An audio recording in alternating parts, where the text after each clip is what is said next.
Hello everyone, कैसे हैं आप सब। होप सब सेफ होंगे, सुरक्षित होंगे। जीएसटीआर 2B जो कि जुलाई 2020 के मंथ से जो है पोर्टल में अवेलेबल कराई गई है। जब से जीएसटीआर 2B पोर्टल में आई है तब से कुछ क्वेरीज रेज हुई हैं 3B के रिस्पेक्ट में कि 3B में जो है हमें वैल्यूज लेनी है, क्या आईटीसी अवेलेबल जो वैल्यू दिखा रहा है हम उतनी अपने 3B में कंसिडर कर लें, आईटीसी नॉट अवेलेबल में आ रहा है वो हम उनका क्रेडिट ना लें। तो किस तरीके से हमें 2B को यूज करना है 3B के लिए, क्या हमें सेम जो है जो पूरा दिख रहा है वही वैल्यू सेम लें या ना लें, तो इसके रिगार्डिंग काफी ज्यादा कंफ्यूजन रही है। तो इस वीडियो में हम कवर करेंगे कि किस तरीके से हमें जीएसटीआर 2B को यूज करना है अपने 3B के लिए।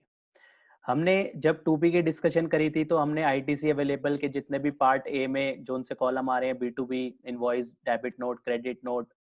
सॉरी डेबिट नोट अमेंडेड, और इनवर्ट सप्लाई फ्रॉम आईएसडी से रिलेटेड हो गया, चाहे वो inward from the liable to reverse charge हो वाला केस हो गया, इंपोर्ट ऑफ गुड्स, हमने डिटेल में इसकी जो है चर्चा करी थी उस वीडियो में। अगर किसी ने वो वीडियो रेफर नहीं करी है तो इस वीडियो के लास्ट में उसको डाल दिया गया है। और प्रेस रिलीज भी हमने डिस्कस करी थी एक वीडियो में, तो तो दोनों वीडियो जो है इस वीडियो के लास्ट में डाल दी गई हैं, तो वहां से आप रेफर कर सकते हैं। तो आज हम बेसिकली देखेंगे कि हमें इसको किस तरीके से 3B में यूज करना है। जब हमने ये डिस्कशन करी थी तो हम इसकी एडवाइजरी भी हमने रेफर करी थी। तो इसकी एडवाइजरी में मेंशन किया गया था कि एडवाइजरी में पॉइंट नंबर 11 में कि आईटीसी नॉट अवेलेबल किस तरीके से जो है, जो दो केसेस थे कि दो केस वजहों से जो है आईटीसी नॉट अवेलेबल में आएगा, और उसमें या तो वो हो सकता है ड्यू टू सेक्शन 16 सबसेक्शन 4, इस वजह से हो सकता है कि जो है क्रेडिट लेने का जो टाइम है वो निकल चुका हो, इस वजह से जो है आईटीसी नॉट अवेलेबल में आ सकता है। या फिर सेकंड केस जो है जहाँ पे इनवॉइस और डेबिट नोट जो कि सप्लायर ने इशू किया है एंड प्लेस ऑफ सप्लाई वो तो सेम स्टेट में है, लेकिन जो रेसिपिएंट का स्टेट है वो अलग स्टेट में है। इस केस में भी जो है आईटीसी अवेलेबल नहीं होता, तो इसलिए भी आईटीसी के ये दो केसेस हो सकते हैं। लेकिन यहाँ पे अलग से ये चीज भी लिखी थी, हाउएवर देयर में B other scenarios for which ITC में नॉट बी अवेलेबल, कुछ और सर्कमस्टांसेस भी हो सकते हैं जहाँ पे आईटीसी अवेलेबल ना हो, जैसे कि 17(5) हमें सेक्शन में अलाउ नहीं होता, और भी केसेस हो सकते हैं। तो यहाँ पे जो पॉइंट नंबर 11 में दो ही केसेस स्पेसिफाइड हैं जहाँ पे 2B में वो बता देगा कि हमें क्रेडिट नहीं लेना, लेकिन हमें 3B फाइल करते हुए जो है बाकी जो अदर केसेस भी हो सकते हैं उनको भी ध्यान में रखना है। पहली वजह कि हम सेम चीज इसलिए कंसिडर नहीं कर सकते। सेकेंड फैक्टर ये है कि 2B में जो डाटा आता है वो उस मंथ में अगर फाइल किया हो, जैसे जुलाई 2020 का डाटा यहाँ पे फेच हो रहा है, तो जुलाई 2020 में जो फाइलिंग होगी चाहे वो मई मंथ की हो चाहे जून मंथ की हो, तो वो जुलाई 20 में देखेगी। अगर हम जुलाई 20 में उसका क्रेडिट ले लेंगे तो हो सकता है वो हम डबल क्रेडिट ले लिया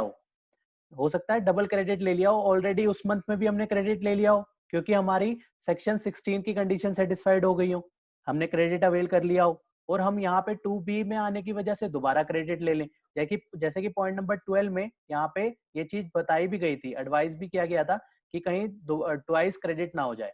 तो ये चीजें को हमें ध्यान रखना बहुत जरूरी है। इसलिए हमें 2B को टोटली वो नहीं मान सकते कि हमें वही वैल्यूज हमें जो है 3B में लेनी है। हमें इन नॉट अवेलेबल वाले केसेस हैं। अब हो सकता है ऐसा भी हो कि इन दो फैक्टर्स की वजह से जो है हमारे आईटीसी नॉट अवेलेबल में आ रहा है, जो है प्लेस ऑफ सप्लाई की वजह से जो प्रोविजन है उसकी वजह से जो है क्रेडिट अलाउ नहीं हो रहा, लेकिन हो सकता है कि सप्लायर ने प्लेस ऑफ सप्लाई गलत डाल दिया हो सकता है रेसिपिएंट का स्टेट और place of supply same state में फॉल करता हो, और जो है प्लेस ऑफ सप्लाई के प्रोविजन के हिसाब से जो है अलाउड हमें जो है आईटीसी भी अलाउड हो। ऐसा केस भी हो सकता है सप्लायर साइड से जो है मिस्टेक हो सकती है, हमारी सेक्शन 16 17 18 सारी कंडीशन आईटीसी की सेटिस्फाइड हो रही हो, तो ऐसे इस वजह से जो है हमें 2B को बेस नहीं लेना, हमें अपने 3B को जो है आईटीसी क्लेम करते टाइम हमें टोटली जो हमारे नॉर्मल प्रोविजंस जो हैं उसी को जैसे हम करते आए हैं उसी तरीके से हमें अपनी रिटर्न फाइल करनी है। और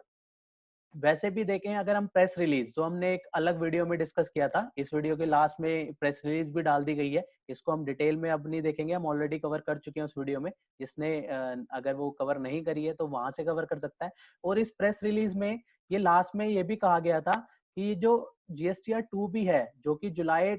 2020 की अवेलेबल कराई गई है, वो ट्रायल बेसिस पे अवेलेबल कराई गई है, जो कि only for the feedback purpose जो है अभी अवेलेबल कराई गई है। और यहाँ पे ये भी कहा गया था कि ये इसमें जो है इसका फीडबैक दिया जाए, selfservice.gstSystem.in में इसका फीडबैक दीजिए कि किस तरीके से जो है ये GSTR 2 भी हमारे लिए यूजफुल है, तो टैक्स पेयर जो है इसका रिवर्ट कर सकते हैं। तो इस वजह से जो है ये ट्रायल बेसिस पे हमें एक हमारे बेनिफिट के लिए जो है प्रोवाइड कराई गई है, लेकिन हम इसको बेस कभी नहीं ले सकते। अगर हम इसको बेस ले रहे हैं अपने 3B के लिए, टोटली हमने जो वैल्यू हमारी ITC अवेलेबल में आ रही है, हमने वही उसका क्रेडिट ले लिया, और ITC नॉट अवेलेबल में आ रही है, हमने उसका क्रेडिट टोटली छोड़ दिया। हो सकता है हमें वो क्रेडिट अलाउड हो, लेकिन सप्लायर साइड से गलती हो। जो 2 रीजन हमने जो अभी पॉइंट नंबर 11 में देखे, एडवाइजरी के पॉइंट नंबर 11 में देखे, तो वो हो सकता है कि सप्लायर ने गलत डाल दिया हो, और उसके वजह से जो है वो नॉट अवेलेबल में आ रहा है और हम उसका क्रेडिट भी छोड़ दें। तो हमें 3B को टोटली ध्यान से हम इसकी हेल्प ले सकते हैं 2B की, लेकिन हम इसको बेस नहीं मान सकते। तो इसी तरीके ये वीडियो बेसिकली एक क्लैरिफिकेशन के लिए बनाई गई है, ताकि जो है 3B को जो कोई